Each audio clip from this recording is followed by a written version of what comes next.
بسم اللہ الرحمن الرحیم۔ السلام علیکم ورحمۃ اللہ وبرکاتہ۔ سلطان شمس الدین التمش ایک روز سیر کرنے کے لیے دریائے جمنا کے نصیبی علاقے کے جانب گئے، جس کی وجہ سے سلطان نے شکار کھیلنے کے بعد ایک دیہاتی علاقے میں حالات معلوم کرنے پہنچ گئے۔ وہاں کے حالات دیکھ کر جیسے ہی وہ گاؤں سے محل کی جانب لوٹے، راستے میں ان کا گزر ایک ہندو گاؤں سے ہوا۔ وہاں پر بے شمار ہندو آباد تھے۔ یہاں پر ان کو ڈھونڈنے سے بھی بہت مشکل سے مسلمان ملنے تھے۔ ان کا دل بہت ہی عجیب سی گھٹن کا شکار ہو رہا تھا۔ انہوں نے چاروں جانب نگاہیں گھما کر اس گاؤں کو دیکھا۔ وہاں ہمیشہ سے ہی ایک سچے مسلمان رہتے تھے۔ اللہ پر یقین رکھنا اور محمد صلی اللہ علیہ وسلم کو آخری رسول اور نبی ماننا ان کا ایک خواب تھا کہ اس دنیا پر صرف اور صرف مسلمانوں کی حکومت ہو اور اس دنیا میں صرف مسلمان ہی رہیں، لیکن ایسا تو ناممکن تھا۔ انہوں نے ایک حسرت بھری نگاہوں سے پورے گاؤں کو دیکھا۔ دل میں حسرت لیے انہوں نے اپنے دل کو قابو کیا اور واپس محل کی طرف روانہ ہو گئے، لیکن اس سے پہلے ہی ایک سفید لباس میں خود کو ڈھانپے ایک لڑکی ان کے گھوڑے کے بالکل سامنے آ گئی تھی۔ سلطان شمس الدین التمش نے بروقت اپنے گھوڑے کو روکا، مگر وہ نہیں روکتے تو یقیناً اس لڑکی کو نقصان پہنچ جاتا۔ ان کے ساتھ ان کے سپاہی میں 5 سپاہی بھی موجود تھے اور ان کا خاص وزیر بھی ان کے ساتھ تھا۔ سلطان اپنے گھوڑے سے نیچے اترے اور قدم بہ قدم چل کر اس لڑکی کے پاس آ گئے۔ وہ لڑکی ایسا محسوس ہوتا تھا جیسے کوئی فرشتہ ہو۔ اس کا لباس بالکل سفید ستھرا تھا۔ اس کی بڑی بڑی آنکھیں اس کے نقاب کے ہالے سے جھلک رہی تھی۔ سلطان شمس الدین التمش کو وہ لڑکی بہت نیک لگی۔ اس کے پاس جا کر ان کو وہ لڑکی کوئی معمولی لڑکی نہیں لگی۔ انہوں نے اپنے قدم اس لڑکی سے چند قدموں پہلے ہی روک لیے اور آنکھیں جھکا کر اس لڑکی سے پوچھنے لگے کہ یہ کیا طریقہ ہے کسی کے گھوڑے کے سامنے آنے کا۔ ان کا لہجہ نہایت نرم تھا۔ اس لڑکی کی آنکھوں میں آنسو تھے۔ وہ بھیگی ہوئی آواز میں کہنے لگی، سلطان معظم میں دکھیاری ہوں، میرا کوئی نہیں ہے۔ میری زندگی یہاں کے ظالم پنڈت نے برباد کر دی ہے۔ اس کی آواز میں اتنا دکھ کا اثر تھا کہ سلطان شمس الدین التمش نے بے ساختہ سر اٹھا کر اس لڑکی کی جانب دیکھا، جس کی آنکھوں سے آنسو چھلک کر اس کے نقاب کو بھگو رہے تھے۔ سلطان شمس الدین التمش پریشان ہو گئے تھے، کیونکہ ان کو یہ لڑکی بہت پریشان لگی تھی۔ انہوں نے کہا، کون ہو تم؟ کیا ہوا ہے تمہارے ساتھ اور کس نے کیا ہے؟ ہمیں بتاؤ، ہم تمہیں انصاف دلائیں گے۔ وہ لڑکی کہنے لگی، سلطان معظم، میرا نام رخسار بنت عثمان ہے۔ میں اپنے ماں باپ کی ایک لوتی اولاد ہوں۔ ہم لوگ اس گاؤں میں برسوں پہلے سے رہ رہے ہیں۔ ہم لوگ پردے دار لوگ ہیں۔ ہم اپنے گھر کے اندر زیادہ رہنا پسند کرتے ہیں۔ میں اپنے ماں باپ کی ایک لوتی بیٹی بھی ہوں، لیکن میرے ساتھ بہت برا ہو چکا ہے۔ سلطان نے جب یہ بات سنی، وہ بہت متاثر ہوئے اور کہنے لگے، آؤ ہم لوگ کہیں بیٹھ جاتے ہیں اور میں تمہاری بات سن لیتا ہوں۔ تمہیں پریشان ہونے کی ضرورت نہیں ہے۔ تمہارا جو بھی مجرم ہے اور تمہارے ساتھ جو بھی ہوا ہے، یقین جانو ہم اس کو بہت بری سزا دیں گے۔ سلطان شمس الدین التمش کا مان بھرا لہجہ سن کر وہ لڑکی مزید روئی اور سلطان کے پیچھے پیچھے چلنے لگی۔ سلطان شمس الدین التمش ایک کنویں کے پاس جا کر بیٹھ گئے تھے۔ وہ لڑکی بھی ان سے کافی فاصلے پر بیٹھ گئی۔ ان کے سپاہی اور ان کے وزیر ان کی حفاظت کے لیے آگے پیچھے کھڑے ہو گئے۔ سلطان شمس الدین التمش نے اس لڑکی کی جانب دیکھا اور اس کو بولنے کا اشارہ کیا۔ وہ لڑکی کہنے لگی، سلطان معظم، ایک روز پنڈت ہمارے گھر کی دہلیز پر آیا تھا۔ ہم لوگ دروازے پر آیا ہوا کوئی بھی مہمان ہو، اس کو تکلیف دے کر اپنی دہلیز سے نہیں بھیجتے ہیں۔ وہ پنڈت زور زور سے رو رہا تھا اور کہہ رہا تھا کہ مجھے تمہارے سر کے 3 بال چاہیے۔ میری ماں نے اس کو منع کر دیا، واپس بھیجنا چاہا کیونکہ یہ میرے لیے محرم تھا۔ میں کسی صورت میں اس کو اپنے بال نہیں دے سکتی تھی، لیکن وہ ہماری دہلیز پر گر گیا، منتیں کرنے لگا کہ مجھے اس لڑکی کے 3 سر کے بال چاہیے۔ وہ اس دوراہے پر آ کر کھڑا ہو گیا تھا کہ اگر میں اس کو اپنے 3 بال نہیں دیتی تو وہ اپنے آپ کو وہیں ختم کر دیتا۔ اس وجہ سے میری ماں کو اس آدمی پر ترس آ گیا اور میرے سر کے 3 بال اس کو دے دیے۔ وہ میرے 3 بال لے کر خوش ہو گیا اور چلا گیا۔ میں اس آدمی کو تب تک اپنی دہلیز پر کھڑی ہو کر دیکھ رہی تھی جب تک وہ میری آنکھوں سے اوجھل نہیں ہو گیا تھا۔ اس کے جانے کے بعد میرا دل ایک عجیب سی کیفیت کا شکار تھا۔ رات کے پہلے پہر جب ہم لوگ اپنے گھر کی کھڑکیاں اور دروازہ بند کر کے سو گئے تو رات کے آدھے پہر میری آنکھ کھلی۔ مجھے بالکل ہوش نہ تھا کہ میں کیا کر رہی ہوں۔ میرے سر پر حجاب نہ تھا، میرے جسم پر ایک دوپٹے کا ٹکڑا نہیں تھا۔ میں بنا اپنے ماں باپ کی پرواہ کیے بغیر اپنے گھر کا دروازہ کھول کر ننگے پاؤں اپنے گھر سے نکل گئی۔ مجھے کچھ علم نہ تھا کہ میں کہاں جا رہی ہوں۔ یہ سب چیزیں مجھے صبح اٹھنے کے بعد یاد تھی کہ میں اپنی زندگی میں کیا کر چکی ہوں، لیکن اس وقت ایسی نکل گئی کہ مجھے علم نہ تھا کہ میں کہاں جا رہی ہوں۔ لیکن اس وقت ایسا محسوس ہوتا تھا جیسے مجھے کسی نے اپنے قابو میں کیا ہوا ہو۔ میں سیدھے سیدھے چلتی ہوئی اس پنڈت کے پاس پہنچ گئی اور جا کر اس پنڈت کی گود میں سر رکھ کر لیٹ گئی۔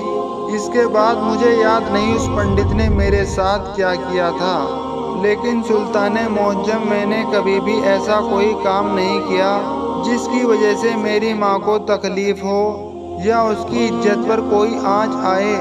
ہم لوگ عزت دار ہیں، ہم لوگ اپنے پردے کا بے انتہا خیال رکھتے ہیں۔ میں مر تو سکتی تھی لیکن ایسا کام نہیں کر سکتی تھی، لیکن مجھے یقین نہیں آتا کہ میں ایسا کام کر چکی تھی۔ صبح کے پہر جب میری آنکھ کھلی تو میں ہمارے گاؤں کی ندی کے کنارے پڑی ہوئی تھی۔ وہ تو اللہ کا لاکھ لاکھ شکر تھا کہ اس وقت گاؤں کا کوئی بھی افراد اپنے گھر سے باہر نہیں نکلا تھا، نہیں تو مجھے بہت سے لوگ بے پردہ دیکھ لیتے۔ میں فوراً ہی اپنے گھر کی جانب بھاگی۔ میری ماں پریشان حال بیٹھی ہوئی تھی، اس کو بھی اس بات کا علم نہیں تھا کہ میں کہاں جا چکی ہوں۔ انہوں نے جب مجھے دیکھا تو وہ مجھ سے سوالات کرنے لگی، لیکن میرے پاس جواب دینے کے لیے کچھ نہیں تھا۔ ایسا محسوس ہو رہا تھا جیسے میں اپنا سب کچھ ہار گئی ہوں۔ میں اتنے سالوں سے جو اللہ کی خاطر پردہ کرتی تھی، خود کو چھپا کر اپنے ہمسفر کے لیے رکھتی تھی، اس ایک رات میں ہی میرا سب کچھ لٹ گیا، میں برباد ہو گئی۔ میں بالکل چپ ہو گئی تھی، میرے پاس بولنے کے لیے کچھ نہ تھا۔ میری ماں مجھ سے بار بار سوال کر رہی تھی، لیکن میں اس کو کچھ نہیں بتا پا رہی تھی۔ وہ دن میرے لیے کسی اذیت سے کم نہیں تھا۔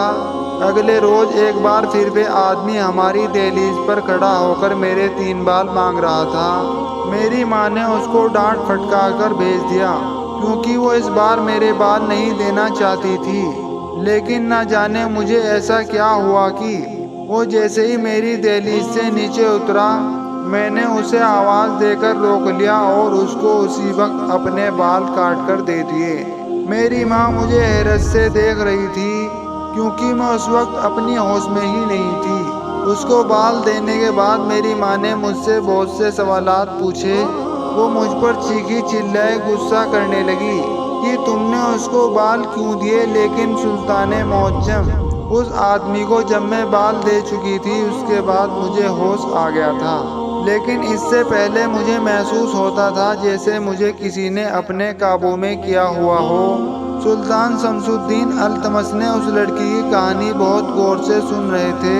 وہ مزید کہنے لگی، جس طریقے سے پہلی رات میرے ساتھ ہوا تھا کہ میں اپنا ہوش گنوا بیٹھی تھی اور بنا کسی کی پرواہ کیے بغیر اس پنڈت کے پاس چلی گئی تھی، دوسری رات بھی میرے ساتھ یہی ہوا تھا اور دوسری رات بھی میرے گاؤں کے بڑے کنویں کے پاس پڑی ہوئی تھی۔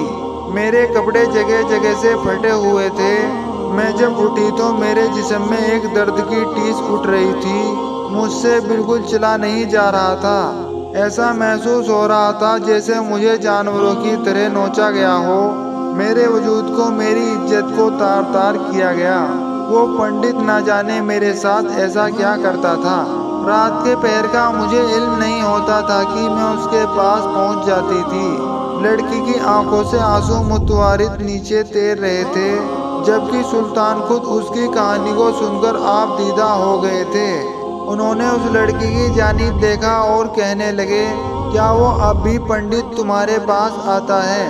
وہ کہنے لگی، جی سلطان معظم، وہ ہر بار ہماری دہلیز پر میرے بال لینے کے لیے آتا ہے اور میں بنا کسی کی بھی پرواہ کیے بغیر اس کو 2-3 بال دے دیتی ہوں، اور جب میں اسے بال دے دیتی ہوں اس کے بعد ہی مجھے ہوش آتا ہے کہ میں کیا کر چکی ہوں۔ انہوں نے ساری واردات اس لڑکی کی سنی اور کافی دیر تک وہ خود پریشان ہو گئے کہ ایسا وہ انسان کیا کرتا ہے جس کی وجہ سے اس لڑکی کو ہوش نہیں رہتا۔ وہ مزید کہنے لگے، تمہاری ماں کہاں پر ہے؟ وہ کہنے لگی، میری ماں میرے گھر پر موجود ہے، وہ خود بھی بہت زیادہ پریشان ہے۔ میرا ابا بھی ہم لوگوں سے اب بات نہیں کرتا، ان کے لیے ان کی عزت سب سے بڑھ کر تھی، اور میں اپنی اس غلطی کی وجہ سے اپنی عزت گنوا چکی ہوں۔ ہمارے خاندان میں ابھی تک اس بارے میں کسی کو کچھ بھی معلوم نہیں، لیکن جس طریقے کے میرے حالات صبح سویرے اٹھنے کے بعد ہوتے ہیں، میرے خاندان بھر میں میری بہت بدنامی ہوگی۔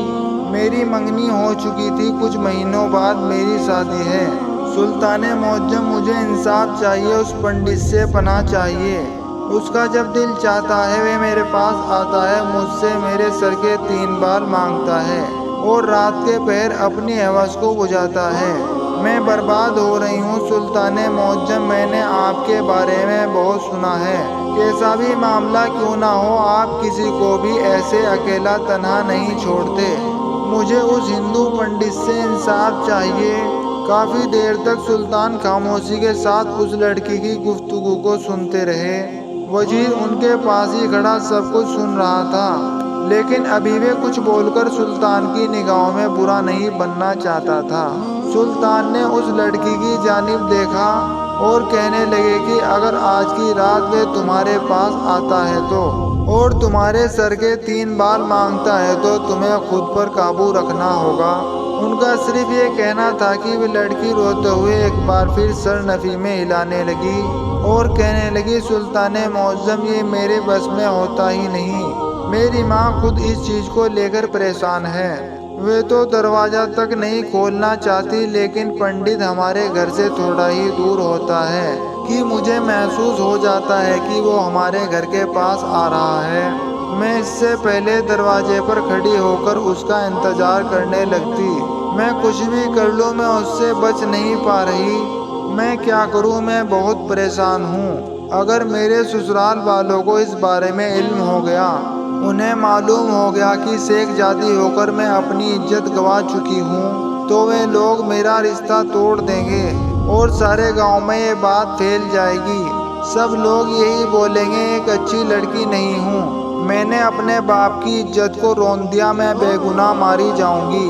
انہیں اس پنڈت پر بہت غصہ آ رہا تھا کہ وہ ایسا کام کیسے کر سکتا ہے، لیکن انہیں ایسی کہانی پر یقین بھی نہیں آ رہا تھا۔ وہ حیران بھی تھے کہ ایسا کیسے ہو سکتا ہے کہ کوئی شخص آئے اور سر کے 3 بال لے لے۔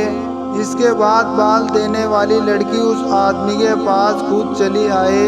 ان کو اس وقت یہ کہانی بناوٹی بھی لگ رہی تھی، لیکن جس طریقے سے وہ لڑکی اپنی کہانی سلطان کو سنا رہی تھی وہ بالکل بھی بناوٹی انداز میں نہیں تھا، جس انداز سے انسان بہت زیادہ پریشان ہوتا ہے۔ انہوں نے ایک فیصلہ لیا اور اس لڑکی کے گھر کی طرف چل پڑے، جبکہ انہوں نے اپنے وزیر کو حکم دیا کہ اس جیسی لڑکی ہی ان کو ابھی اور اسی وقت چاہیے۔ اس کا قد اس لڑکی جیسا ہی تھا، اس کی رنگت بھی رخسار جیسی ہی ہو۔ سلطان کے حکم کے آگے وہ فوراً سر جھکا گئے اور ایسی لڑکی تلاش کرنے کے لیے نکل پڑے، جبکہ سلطان شمس الدین التمش پیدل ہی اس لڑکی کے گھر کی جانب چل پڑے۔ وہ اس لڑکی سے بہت سی باتیں کر رہے تھے، لیکن وہ خاموشی سے سر جھکائے ان کو جواب دیے جا رہی تھی۔ ان کو اس لڑکی سے بہت اپنائیت سی محسوس ہو رہی تھی۔ ایک تو وہ اس پورے گاؤں کو مسلمان کرنا چاہتے تھے، اور عین اسی وقت انہیں ایک مسلمان ٹکرا گیا تھا، اور وہ بھی ایک شیخ زادی۔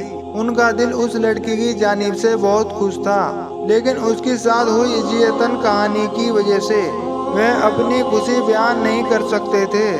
سلطان شمس الدین التمش اس لڑکی کے گھر کے پاس آ گئے تھے۔ وہ گھر بہت چھوٹا سا تھا، چھوٹا سا برآمدہ، چھوٹا آنگن اور ایک کمرے پر مشتمل وہ گھر ان کی پوری کل کائنات تھی۔ سلطان صلاح الدین التمش کافی دیر تک اس گھر کے اندر بیٹھے رہے اور اس کی ماں سے گفتگو کرتے رہے اور اس پنڈت کے بارے میں ساری جانکاری لیتے رہے۔ تھوڑی دیر بعد اس لڑکی کا باپ بھی آ گیا اور سلطان کو وہاں دیکھ کر حیران گیا تھا، لیکن جلدی اپنی حیرت پر قابو پا کر اس نے دریافت کیا تو سلطان نے اس آدمی کو بہت اچھے طریقے کے ساتھ اپنی بات سمجھائی۔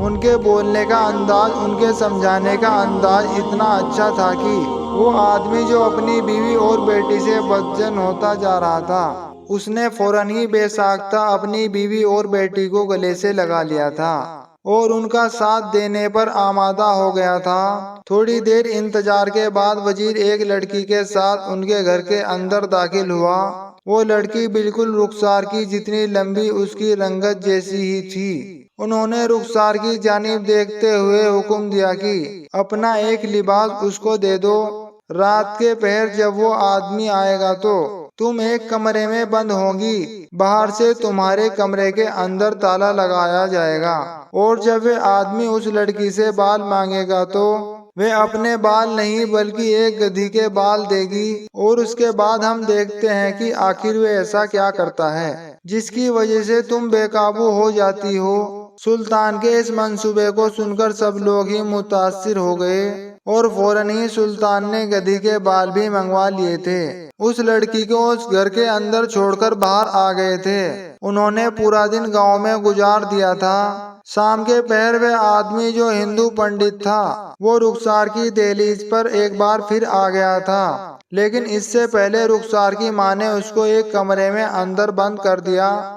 جب وہ ان کی دہلیز پر آیا تو وہ فوراً ہی لڑکی جو وزیر اپنے ساتھ لایا تھا اس پنڈت کے پاس آ گئی۔ رخسار اس کو سب چیزیں سمجھا چکی تھی کہ اس کو کس طریقے کا رویہ اختیار کرنا ہے۔ اس نے اپنے طریقے سے ہی رخسار کو سمجھا کر اس سے بال مانگے تو اس نے بنا کچھ سمجھے اور بولے وہ گدھی کے 3 بال اس آدمی کو دے دیے۔ وہ بال لے کر آدمی ایک پل وہاں نہیں رکا اور وہاں سے چلا گیا، جبکہ کمرے کے اندر موجود رخسار باہر آنے کے لیے تڑپ رہی تھی۔ سلطان بھی اس منظر کو دیکھ رہے تھے۔ تھوڑی دیر بعد جب وہ آدمی اس کے گھر سے تھوڑا دور چلا گیا تو رخسار ٹھنڈی ہو کر زمین دوز ہو چکی تھی۔ فوراً ہی اس کی ماں نے اس کو ہوش دلایا تھا۔ اب ان سب کو رات کا انتظار تھا۔ آدھی رات ہوتے ہی سلطان کے حکم